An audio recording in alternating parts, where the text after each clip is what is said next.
नमस्कार। देश में व्यापम घोटाले से लेकर नीट घोटाले तक लगभग 41 स्थानों पर राज्य व केंद्र सरकारों में शासकीय भर्ती के विषय पर जब भी इम्तिहान हुए हैं उनमें पेपर लीक की शिकायतें आई हैं।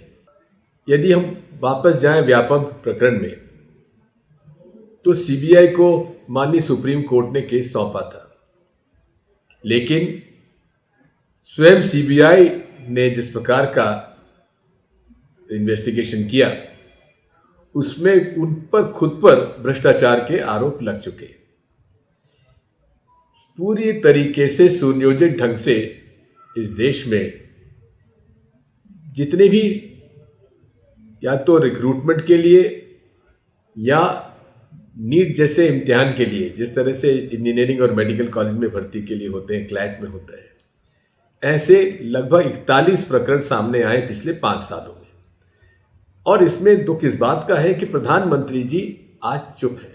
लाखों अभिभावकों ने करोड़ों रुपए खर्च करके, सैकड़ों करोड़ रुपए खर्च करके सब मिलाकर उन्होंने अपने बच्चों को कोचिंग दिलवाई।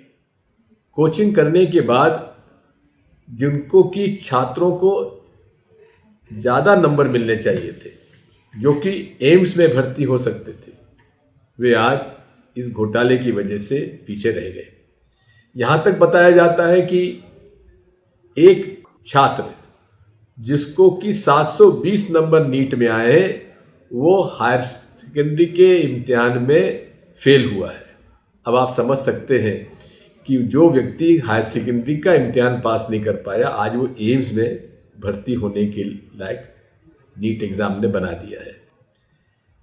मेरे कुछ प्रश्न हैं माननीय प्रधानमंत्री जी आपसे और धर्मेंद्र प्रधान जी आपसे। प्रदीप कुमार जोशी जी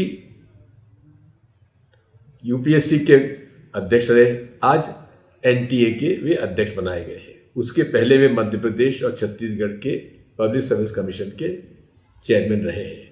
उन्हीं के अध्यक्षता के अंदर इतना बड़ा घोटाला हुआ है, लेकिन जांच के आदेश भी वही दे रहे हैं और वही जांच करेंगे। यदि जिसने जुर्म किया है उसी को जांच सौंप दी जाए, वही प्रोसिक्यूशन का एक अंग बन जाए, तो आप समझ सकते हैं ये घोटाले कैसे कम होंगे। ये सब घोटाला करने वाले लोगों का एक समूह है, पूरे देश में एक माफिया बन चुका है।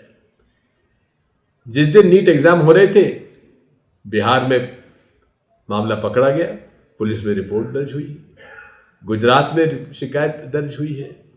लेकिन नीट के एनटीए जो कहते हैं कि इसमें कोई दिक्कत नहीं है, कोई अनियमितता नहीं हुई है, ग्रेस मार्क्स दे दिए गए, और कई लोग जो ग्रेस मार्क पास पाकर और 720 नंबर उन्होंने पा दिए। अनेक जो प्रश्न है मैंने अपने सोशल मीडिया पर डाले हुए हैं, उसका जवाब सरकार को देना चाहिए।